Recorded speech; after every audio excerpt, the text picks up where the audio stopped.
Ako nga pala si Leia, 14 years old. Nakatira sa probinsya. May kapitbahay kami na crush ko.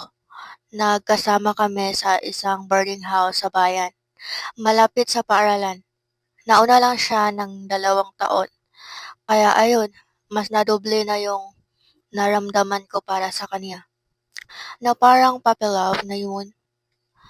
Hindi lang siya gwapo, mabait pa. May talent sa pagkanta. Ang nagustuhan ko sa kanya, maputi, maalaga sa sarili.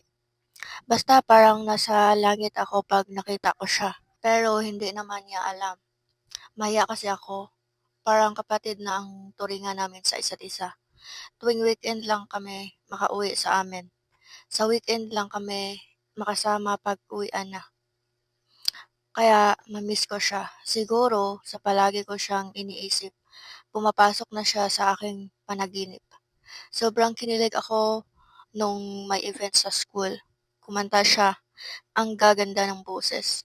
Gusto ko sanang sumigaw na crush kita, pero hindi ko ginawa. Nahihiya ako. Alam ko naman na maraming nakakagusto sa kanya at ayaw ko rin na mangyaring layuan at insultuhin niya ako.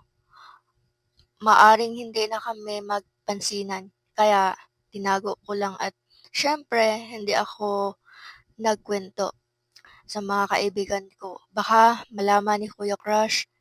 Lagot ako. Ayaw ko kasing malaman niya. Baka ligawan niya ako tapos gawin niya lang akong laruan. Kaya ayaw kong mangyari yun. Alam ko naman na hindi niya gawin kasi mabait siya. Marespeto. Siguro sabihan niya lang ako na mag-aral ka ng mabuti. And kuya advice, kasi 6 kami sa boarding house. 3 babae, 3 lalaki. Kapitbahay rin kami sa aming bukid. Classmate ko rin ang 2 sa elementary. Pero pagdating sa high school ay hindi na. Iba-iba na ang seksyon. Ayun nga, balik tayo kay Kuya Crush. Sinabihan niya lang ang kasama namin babae, mas mabuti pang mag-aral ka muna bago ka mag-boyfriend.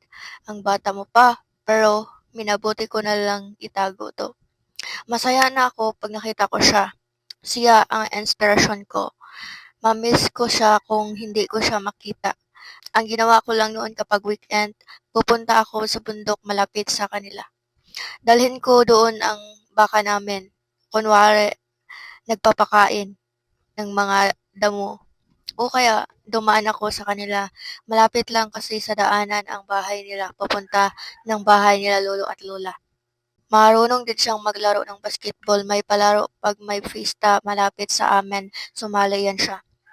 Nandoon rin ako nanonood sa laro niya. Ang cute at nakaka-proud na ang galing ng kuya crush ko. Hanggang sa may circle of friends na kinukwento nila kung sinong mga crush nila sa school. At ayun na, nung oras na ako na hindi ko inamin. Mapilit talaga sila. Sinabi lang nila na kahit hindi mo aminin, alam na namin, sabay tawa ng malakas.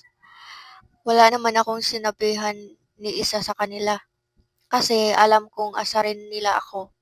Malakas pa naman silang mang-asar. Sabihin mo na kasi ang daya nito.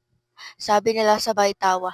Promise, hindi namin ipagkalat, atin-atin lang to. Pinagkatiwalaan ko sila kaya sinabi ko na kung sino at pinagsisihan ko yon.